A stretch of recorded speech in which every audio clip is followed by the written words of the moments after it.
each other, really just supporting each other. Hey, if they say, hey, we just closed appointment, or just got a new prospect, new lead, or whatever it might be. We try to pump each other up. We don't try to look at it like, oh, I wish that was mine, or whatnot, because I make money off everything I do. So it's a teamwork atmosphere. The more you make, the more I make. Hey, let's go get it. I went out there, I got the contracts, I got the deals, I got the revenue making products, and so that's why I get my stuff, right? I found all the other stuff. So we try to do as a cheerleading thing, bonuses and extra money. I have them set up on their salaries. Not a huge salary, but when Sarah closes an appointment and she books an appointment with 15 phones, we close that deal, she gets a spiff on all those phones. Andy, same type of thing. If he closes the deal on wireless or anything that's not in his normal realm, he gets an extra spiff on top of it, on top of his normal salary. And so that's how we kind of reward each other. We just make sure it's a positive atmosphere. Because we've all worked in negative sales atmospheres, where it's just like every single month it's like, well, last month you did great, but today's day one, and so it was always negative. So we try to change that atmosphere and be very positive. I take them out to lunch a lot because I'm a foodie, but mainly it's to also pump them up, let them know, hey, you're doing a great job. I really appreciate all the hard work and effort. And then we do a little planning, a little game session time during that lunchtime too. Okay. All right. Great. Question number 2. What causes your staff to enjoy their job? We're laid back. It's a family feel. Right now my wife is working from home because we can. Andy, I know he's working from home also because he doesn't have a babysitter, but he already sent me 2 meeting makers, and he replied to 3 different emails. So I know he's working from home. He's getting stuff done, right? It's a very laid back, hey, if you got to get stuff done at your house, or I have got to go get a tire fixed today at 12:45, so I'm going to be working from my car at Discount Tire, Mm-hmm. Work wherever you can work to get the job done. Yeah. Instead of more like, you're not here in your cubicle from 8 to 5, what's wrong with you? We just want the task done. We just want take care of your clients, to grow your business, and ask help when you need help, because we try to be like a family. Okay.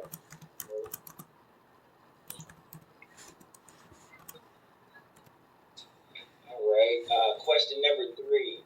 What was the most challenging time of business, and how did you recover from that mindset? So my wife put in notes for me, but she knows what I need to talk about. She knows everything. So the story is basically what happened when I started out from employee to owner. I saw the direction of the company. I saw it as that monthly grind we were doing that we didn't like. I was like, man, this is not. I don't want to have to keep every single month start over. So what we did is we had changed our revenue structure, and we added more things to it, where we created what's called residual revenue. So when I sell a client, I get paid every single month on that client. It's not as large, but it's sustainable that when I build enough of them, it's a really good, business platform. And it just keeps on building and building and building. So when I did that, it sucked because my revenue, because all your upfront revenue on, say, wireless, for example, that's what it was in mainly, is really good up front, but nothing afterwards. Well, my other stuff was very small at the beginning, so I had to just build it up. And it was a struggle for the first couple months because, I was always waiting to pay myself because I was waiting to get paid from vendors. And if I didn't have enough, I couldn't pay myself. So I was truly learning as a new business owner. At the same time, when we did that, the other business owner that was in charge at the time, he was not feeling the flow. He was not feeling the passion. And he didn't want to work. He just wanted to sit back and let me work. Let me build the company. Well, I'm not going to do that. I'm tired of building somebody else's company for them. And I basically said, hey, if you're not going to put forth the effort, if you're not going to put forth the time and help me close some deals and build this revenue this new business plan I just created, this residual revenue on 3 different types of verticals, like product lines.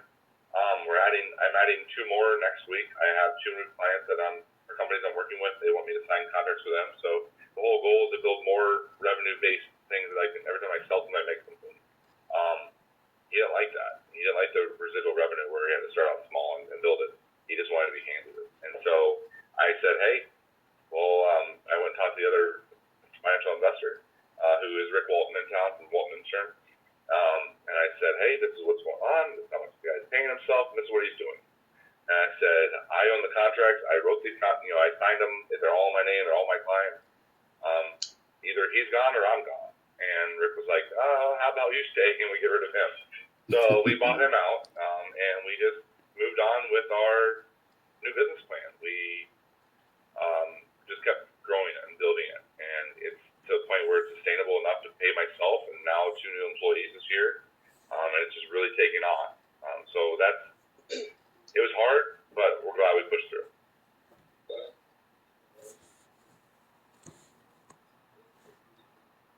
All right. What helps your staff to stay engaged in their work?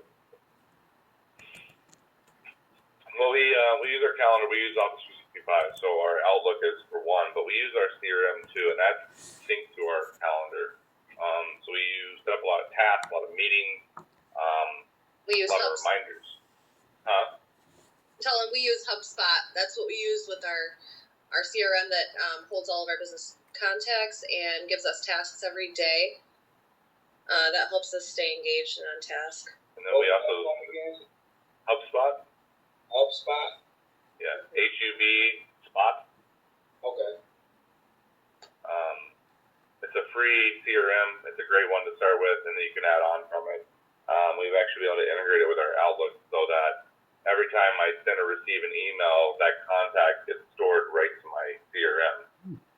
And so we can create a chain that way, and then create tasks and lists and all kinds of stuff. And so We do email tasks through there, everything. yeah, Okay. so our CRM would be what we use a lot. And you've noticed that it has caused for your staff or for your whole team to feel engaged, while you're at work. Yes, because they have their own tasks. I can see what they're doing. I can see the progress that was made today, through that CRM. But then also I can see the calendars too, because when you create a meeting on the CRM, it automatically throws it right to your calendar on Outlook. So we can see each other's calendars. We can see what each other has planned, whether they're stop by visits, which is not being done a lot right now, or whether it's Zoom calls or phone calls or just emails. We use our calendar for a lot of different things, whether it's a list of tasks for ourselves because we didn't get to the CRM. It's just a lot of different ways we use it, but we try to stay very organized, more so, especially now that we have more employees. The CRM is where we usually drive it a lot. We also use the Teams app Yep. for maybe a quick conversation to shoot over to Michael. It's a chat box, so we've got a Teams chat box we can talk to, and that keeps us engaged as well. But I mean, if we're all 3 in the office, we can literally just turn around our heads and talk to each other too. All right. Nice. So my last question, number 5.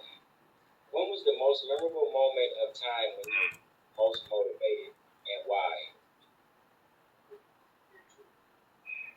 So, sorry.